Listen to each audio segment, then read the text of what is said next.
ಭಾರತೀಯ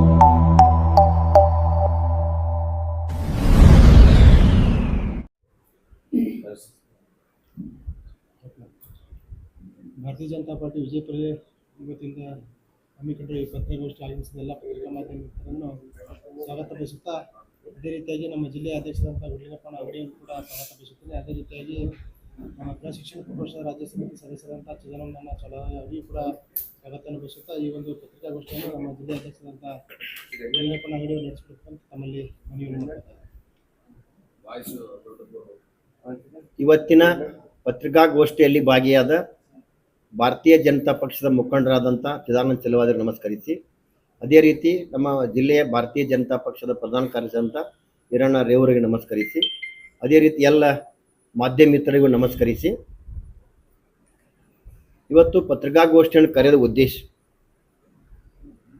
ವಾಲ್ಮೀಕಿ ನಿಗಮದಿಂದ ಸುಮಾರು 187 ಕೋಟಿ ಹಣ ಲೂಟಿ ಮಾಡಿದಂಥ ಬಿ ನಾಗೇಂದ್ರ ಅವರನ್ನು ಮತ್ತೆ ಮರಳಿ ಮಂತ್ರಿ ಮಾಡಿದ ವಿರುದ್ಧ ನಮ್ಮ ರಾಜ್ಯದ ಭಾರತೀಯ ಜನತಾ ಪಕ್ಷದ ಅಧ್ಯಕ್ಷರಾದಂಥ BY ವಿಜೇಂದ್ರ ಅವರು ವಿಧಾನಸೌಧ ಒಳಗೆ ಮತ್ತು ಹೊರಗೆ ಕೂಡ ಹೋರಾಟಗಳಾದವು. ಭಾರತೀಯ ಜನತಾ ಪಕ್ಷ ಇಡೀ ಎಲ್ಲ ಜಿಲ್ಲೆಗಳಲ್ಲೂ ಕೂಡ ಹೋರಾಟ ಹಮ್ಮಿಕೊಯ್ತು.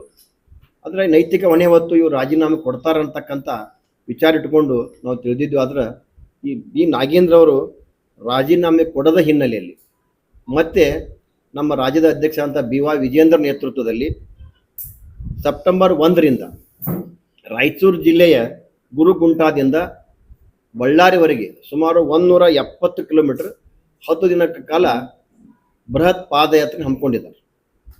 ನಾವು ಕೂಡ ಭಾರತೀಯ ಜನತಾ ಪಕ್ಷ ಬಿಜಾಪುರ ಜಿಲ್ಲೆಯಿಂದ ಸುಮಾರು 500 ಕಾರ್ಯಕರ್ತರು ನಾವು ಅಲ್ಲಿ ಪಾದಯಾತ್ರೆಯಲ್ಲಿ ಭಾಗವಹಿಸ್ತಾ ಇದ್ದೀವಿ ಅಂತಕ್ಕಂಥ ಒಂದು ಸಂದೇಶವನ್ನು ಈ ರಾಜ್ಯಕ್ಕೆ ಎಚ್ಚರಿಕೆಯನ್ನು ಕೊಡುವ ಮೂಲಕ ನಾವು ಅದನ್ನು ಮಾಡ್ತಾ ಇದ್ವಿ. ನಾವು ಭಾರತೀಯ ಜನತಾ ಪಕ್ಷ ದೇಶ ಮೊದಲು ಎಂದು ನಂಬಿರ್ತಕ್ಕಂಥ ಪಕ್ಷ.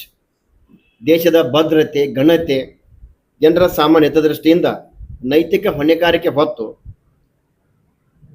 ಕೇಂದ್ರ ಸಚಿವರಾದ ಧರ್ಮೇಂದ್ರ ಪ್ರಧಾನರು ರಾಜೀನಾಮೆ ನೀಡಿದರು. ಈ ಹಿಂದೆ LK ಅಡ್ವಾಣಿಯವರು ಕೂಡ ಕೇವಲ ಆರೋಪ ಬಂದಾಗ ತಮ್ಮ ಅಧಿಕಾರವನ್ನೇ ತೋರಿಸಿದ್ದು ಇದು ಭಾರತೀಯ ಜನತಾ ಪಕ್ಷದಲ್ಲಿ ಸಾಕಷ್ಟು ಉದಾಹರಣೆಗಳನ್ನು ನಾವು ಕಾಣ್ಬೋದು. ಕಾಂಗ್ರೆಸ್ ಸರ್ಕಾರಕ್ಕೆ ಕನಿಷ್ಠ ನೈತಿಕತೆಯೂ ಇಲ್ಲ. ವಾಲ್ಮೀಕಿ ನಿಗಮದಲ್ಲಿ ಲೂಟಿ ಹೊಡೆದ ಕಾರಣ ಇವತ್ತು ಅಲ್ಲಿ ಒಬ್ಬ ಸರ್ಕಾರಿ ಅಧಿಕಾರಿ ಚಂದ್ರಶೇಖರ್ ಅವರು ಆತ್ಮಹತ್ಯೆ ಮಾಡಿಕೊಂಡ್ರು. ಇನ್ನೊಬ್ಬ ಸರ್ಕಾರಿ ಅಧಿಕಾರಿಯ ಆತ್ಮಹತ್ಯೆಗೆ ಬೆಲೆ ಇಲ್ವಾ ಅಂತಕ್ಕಂಥದ್ದು. ಇಂಥ ಒಂದು ಮೊಂಡತನದಿಂದ ಈ ಬಿ ನಾಗೇಂದ್ರ ವರ್ತನೆಗೆ ನಿಜವಾಗಿ ಕೂಡ ಅವರ ಸರ್ಕಾರ ನಿರ್ಲಕ್ಷಿತನ ಎತ್ತಿ ತೋರಿಸ್ತಾ ಇದೆ.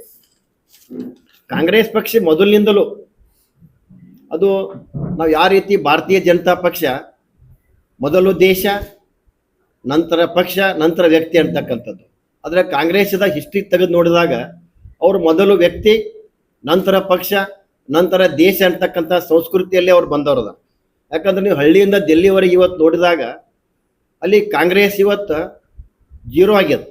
ಇಲ್ಲಿ ದೇಶದಲ್ಲಿ ಕಾಂಗ್ರೆಸ್ ಇಲ್ಲದಂಥ ವಾತಾವರಣ ಕ್ರಿಯೇಟ್ ಆಗ್ಯದ.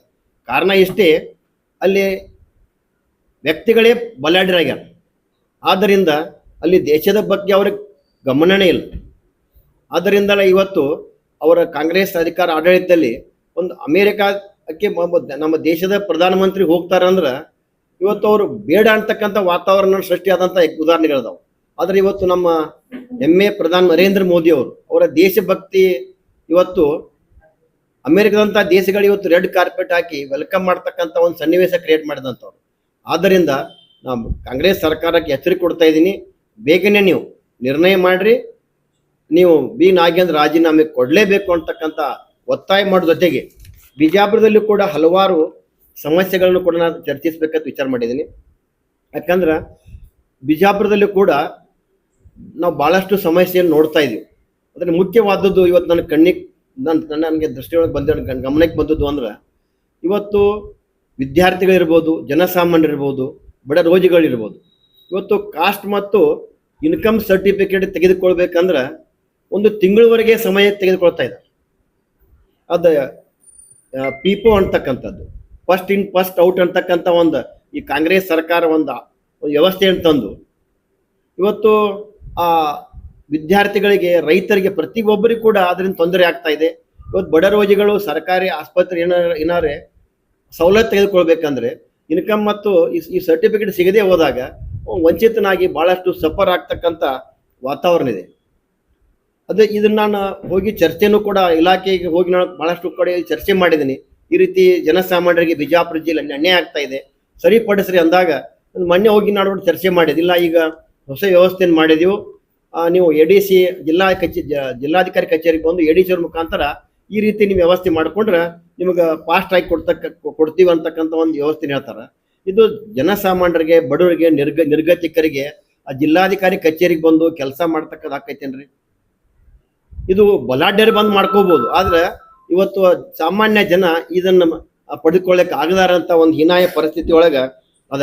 ಆದ್ರಿಂದ ನಾ ಭಾರತೀಯ ಜನತಾ ಪಕ್ಷ ವಿಜಯಪುರ ಜಿಲ್ಲೆಯಿಂದ ಇವತ್ತು ನಾ ಜಿಲ್ಲಾ ಆಡಳಿತಕ್ಕೂ ನಾನು ಇವತ್ತು ಎಚ್ಚರಿಕೆ ಕೊಡ್ತಾ ಇದ್ದೀನಿ. ಬೇಗನೆ ಸರ್ಕಾರದ ಗಮನಕ್ಕೆ ತಂದು ಈ ವಿಲೇವಾರಿ ಕಾಸ್ಟ್ ಮತ್ತು ಇನ್ಕಮ್ ಬೇಗನೆ ಕೊಡ್ತಕ್ಕಂಥ ವ್ಯವಸ್ಥೆ ಮಾಡೋದು ಹೋದರೆ ದೊಡ್ಡ ಹೋರಾಟ ಮಾಡಬೇಕಾಗೈತೆ. ಪತ್ರಿಕಾಗೋಷ್ಠಿ ಇದು ಮುಖ್ಯಮಂತ್ರಿಗೆ ಮುಟ್ಟೋದು ಅಷ್ಟು ಡಿಫಿಕಲ್ಟ್ ಅನಿಸ್ತಾ ಇತ್ತು ನನಗೆ. ಯಾಕೆ ಈಗ ನಾ ಯಾರಿಗೆ ಹೇಳ್ಬೇಕು? ತಮ್ಮ ಸಹಾಯದಿಂದ, ಮಾಧ್ಯಮದ ಸಹಾಯದಿಂದ ನಾ ಉಸ್ತುವಾರಿ ಮಂದಿಗಳಂತ MB ಪಾಲ್ರಿಗೆ ಹೇಳ್ಬೇಕು. MB ಪಾಲ್ರಿಗೆ ನಾ ಮನವಿ ಮಾಡ್ತಾ ಇದ್ದೀನಿ. ಇದು ಭಾಳ ದೊಡ್ಡ ಇಶ್ಯೂ ಇದೆ. ಯಾಕಂದ್ರೆ ನೀವು ಜನಸಾಮಾನ್ಯರ ಹತ್ರ ಬಂದು ಚರ್ಚೆ ಮಾಡ್ರಿ ಗೊತ್ತಾಗ್ತೈತಿ. ಬೇಗನೆ ಇದ್ರ ಬಗ್ಗೆ ಗಮನ ಹರಿಸಿ ಮುಖ್ಯಮಂತ್ರಿ ಜೊತೆ ಮಾತನಾಡಿ ಈ ಕಾಸ್ಟ್ ಮತ್ತು ಇನ್ಕಮ್ ಸರ್ಟಿಫಿಕೇಟನ್ನು ಪಾಸ್ ಕೊಡ್ತಕ್ಕಂಥದ್ದು. ಯಾಕಂದ್ರೆ ಇವತ್ತು ಆನ್ಲೈನ್ ಯುಗ ಅದ. ಒಂದು ತಾಸನ್ಯಾಗ ಕೊಡಬೇಕಾದಂಥ ವ್ಯವಸ್ಥೆ ಒಂದು ತಿಂಗಳವರೆಗೆ ನೀವು ಒಯ್ತಾ ಇದ್ದೀರಿ ಅಂದ್ರೆ ಇದು ನಾಚಿಕೆಗೇಡಿ ಅಂತಕ್ಕಂಥ ಒಂದು ವ್ಯವಸ್ಥೆ ಆಗ್ತೈತಿ. ಅದಕ್ಕೆ ನಾ MB ಪಾಲ್ರಿಗೆ ನಾ ಇದನ್ನು ತಮ್ಮ ಮೂಲಕ ಮನವಿ ಮಾಡ್ತಾ ಇದ್ದೀನಿ. ಜೊತೆಗೆ ನಾ ಕಳೆದ ಸ್ವಲ್ಪ ದಿನಗಳ ಹಿಂದೆ ಕೂಡ ಒಂದು ಟ್ರಾನ್ಸ್ಫಾರ್ಮರ್ ಸುಟ್ಟಾಗ ರೈತ ಅನುಭವಿಸ್ತಕ್ಕಂಥ ಕಷ್ಟ ಕೂಡ ಅಂತ ಹೇಳಿದ್ದೆ. ನಾ MB ಪಾಲ್ ಸಾಹೇಬ್ರಿಗೆ ಹೇಳಿದ್ದೆ. ವಿಶೇಷವಾಗಿ ಬಬಲೇಶ್ವರ ಮತ್ತು ಕ್ಷೇತ್ರದ ರೈತರಿಗೆ ಇವತ್ತು ಅಲ್ಲಿ ನನಗೆ ಸಾಕಷ್ಟು ರೈತರು ಫೋನ್ ಹಚ್ತಾ ಇದ್ದಾರೆ, ಹೇಳ್ತಾ ಇದ್ದಾರೆ ಆ ಟ್ರಾನ್ಸ್ಫಾರ್ಮರ್ ಸುಟ್ರೆ ಸರಿಯಾದ ಸಮಯಕ್ಕೆ ಸಿಗೋದಿಲ್ಲ. ಒಂದು ಟ್ರಾನ್ಸ್ಫಾರ್ಮರ್ ಸುಟ್ಟಾಗ ಇಲಾಖೆಯವರಿಗೆ ಟ್ರಾನ್ಸ್ಫಾರ್ಮರ್ ತೆಗೆದುಕೊಂಡು ಹೋಗಬೇಕು, ಅದನ್ನು ರಿಪೇರಿ ಮಾಡಿ ಕೊಡಬೇಕಾದದ್ದು ಜವಾಬ್ದಾರಿ. ಆದರೆ ಇವತ್ತು ಎಷ್ಟು ನೋವಿನ ಸಂಗತಿ ಅಂದ್ರೆ ಅಧಿಕಾರಿಗಳು ಅದರ ಟ್ರಾನ್ಸ್ಪೋರ್ಟ್ ವಸೂಲಿ ಮಾಡ್ತಕ್ಕಂಥ ಆರೋಪಗಳು ಕೂಡ ನನಗೆ ಗಮನಕ್ಕೆ ತರ್ತಾ ಇದ್ದಾರೆ ರೈತರು. ಆದ್ದರಿಂದ ಅದರ ಕಡೆ ತಾವ ಗಮನ ಹರಿಸ್ಬೇಕು. ಮತ್ತು ಟ್ರಾನ್ಸ್ಫಾರ್ಮರ್ ಸುಟ್ಟಾಗ ಒಂದು ಅದೇನದ ಗುತ್ತಿಗೆದಾರರಿಗೆ ಅಂದ್ರೆ ಮಿನಿಮಮ್ ಗ್ಯಾರಂಟಿ ಪೀರಿಯಡ್ನಾಗ 7% ಸುಡುವಂಥ ಐತಿ ಎವರೇಜ್. ಆದರೆ ಇವತ್ತು ನಾನು ಅಧಿಕಾರಿಗಳ ಜೊತೆ ಚರ್ಚೆ ಮಾಡಿದಾಗ 15% ರೆಕಾರ್ಡ್ ಆಗಿದಾವಲ್ಲಿ.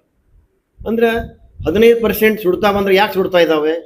ಅಥವಾ ಅಲ್ಲಿ ಆ ಗುತ್ತಿಗೆದಾರ ಸರಿಯಾದ ವೈಂಡಿಂಗ್ ವೈರನ್ನು ಬಳಕೆ ಮಾಡ್ತಾನೆ ಇಲ್ಲೋ, ಅಥವಾ ಅದಕ್ಕೆ ಉತ್ತಮ ಗುಣಮಟ್ಟದ ಕ್ವಾಲಿಟಿ ಆಯಿಲ್ ಹಾಕ್ತಾನಿಲ್ಲೋ ಅಂತಕ್ಕಂಥದ್ದು, ಅಥವಾ ಅದು ಪರಿಪೂರ್ಣ ಅದು ಒಂದು ಕಾಯಿಲ್ ಸುಟ್ಟಾಗ ಅದನ್ನು ಒಂದೇ ಕಾಯಿಲನ್ನು ಟೆಂಪರರಿ ಮಾಡಿ ಕೊಟ್ಟು ಈ ರೀತಿ ಹಿಂಸೆ ಆಗ್ತದೆ ಅಂತಕ್ಕಂಥದ್ದನ್ನು ನಾ MB ಪಾಟೀಲ್ ಸಾಹೇಬ್ರಿಗೆ ಹೇಳ್ತಾ ಇದ್ದೀನಿ.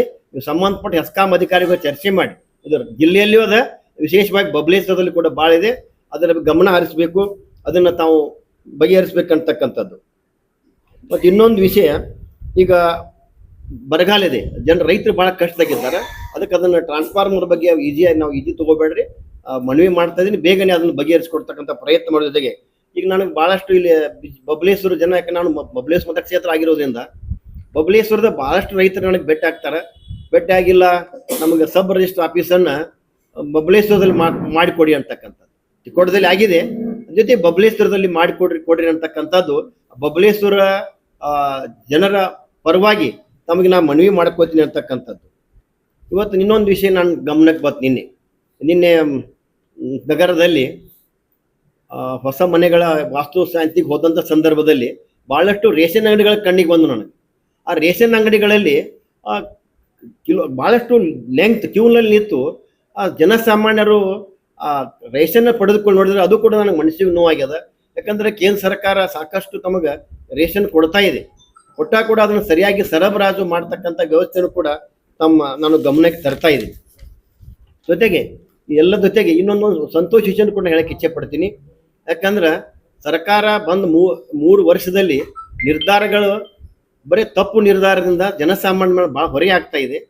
ಒಂದು ಉದಾಹರಣೆ ನೋಡಿದ್ರೆ ಇವತ್ತು ಬಡವರಿಗಾಗಿ ವಯಸ್ಸಾದಂಥವ್ರಿಗೆ ವೃದ್ಧಾಪ್ಯ ವೇತನ ಇರ್ಬೋದು, ಇವತ್ತು ವಿಧವಾ ವೇತನ ಇರ್ಬೋದು, ಅಂಗವಿಕಲರ ವೇತನ ಇರ್ಬೋದು, ಮನಸ್ವಿನಿ ಇರ್ಬೋದು, ಮೈತ್ರಿ ಇರ್ಬೋದು, ರೈತರ ಆತ್ಮ ಮಾಡಿಕೊಂಡಂಥ ಹೆಂಡತಿಯರಿಗೆ ಪೆನ್ಷನಿ ಕೊಡ್ತಕ್ಕಂಥ ಇರ್ಬೋದು, ಹಸಿರು ದಾಳಿಗೆ ಒಳಗಾದಂಥವ್ರಿಗೆ ಪಿಂಚಣಿ ಕೊಡ್ತಕ್ಕಂಥ ಇರ್ಬೋದು, ಸುಮಾರು ಒಂದು 4-5 ತಿಂಗಳಿಂದ ಅದು ಬಂದಾಗಿದೆ.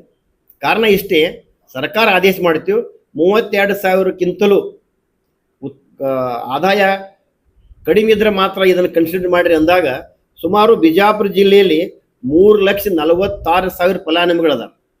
ಇದು ಒಂದು ಆದೇಶದಿಂದ ಸುಮಾರು 1 ಲಕ್ಷ ಫಲಾನುಭವಿಗಳು ಸುಮಾರು 5-6 ತಿಂಗಳಿಂದ ಅವ್ರಿಗೆ ಪಿಂಚಣಿ ಬಂದಿಲ್ಲ.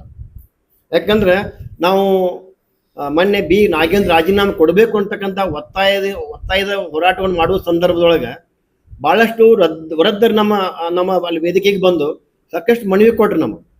ಆ ಮನವಿ ಕೊಟ್ಟಾಗ ನಾನು ಇಲ್ಲ ಭೀಮ ರಾಜ್ಯ ದಲಿತ ಸೇವಾ ಸಮಿತಿ ರಾಜ್ಯ ಸಂಘಟನೆ ಅಧ್ಯಕ್ಷರು ಕೂಡ ನನಗೆ ವಾಟ್ಸಪ್ನಲ್ಲಿ ಕಳಿಸಿದ್ರು. ಅವು ನಾನು ನೋಡಿದಾಗ ಅವುಗಳನ್ನ ವಿಷಯ ತೆಗೆದುಕೊಂಡು ನಾನು ಸರ್ಕಾರಕ್ಕೆ ಎಚ್ಚರಿಕೆ ಕೊಡ್ತಕ್ಕಂಥ ಕೆಲಸ ಮಾಡೀನಿ. ಇಲಾಖೆ ಕೂಡ ಸಾಕಷ್ಟು ತಿರುಗಾಡಿ ಚರ್ಚೆ ಮಾಡಿದಾಗ ನನಗೆ ಸಂತೋಷ ಅನ್ನಿಸ್ತಾ ಇದೆ. ನಮ್ಮ ಹೋರಾಟದ ಒಂದು 2 ದಿನದಲ್ಲಿನ ಅದು ಸರ್ಕಾರ ಆದೇಶ ಬಂದದ. 1,30,000 ರೂಪಾಯಿ ಅವರಿಗೆ ಇನ್ಕಮ್ ಇದ್ರು ಅದನ್ನು ನೀವು ಕೊಡ್ರಿ ಅಂತಕ್ಕಂಥದ್ದು ಆದೇಶ ಇರೋದ್ರಿಂದ ಇವು ಸುಮಾರು 1 ಲಕ್ಷದ ಎಲ್ಲ ಫಲಾನುಭವಿಗಳಿಗೆ 5-6 ತಿಂಗಳಿಂದ ಏನು ಫಲಾನುಭವಿಗಳು ನೋವು ಅನುಭವಿಸಿದ್ರು ಅದು ಸರಿಯಾಗಿದೆ ಅಂತಕ್ಕಂಥ ಸಂತೋಷವನ್ನು ಕೂಡ ತಮ್ಮ ಮೂಲಕ ತಮಗೆ ಹಂಚಿಕೊಳ್ಳುವ ಮೂಲಕ ನನ್ನ ಪತ್ರಿಕಾಗೋಷ್ಠಿಯನ್ನು ಮುಗಿಸ್ತಾ ಇದ್ದೀನಿ. ಕೆಲವೊಂದು ವಿಷಯವನ್ನ ನಮ್ಮ ಚಿದಾನಂದ ಚೆಲುವಾದಿಯವರು ಪ್ರಸ್ತಾಪ ಮಾಡ್ತಾರೆ.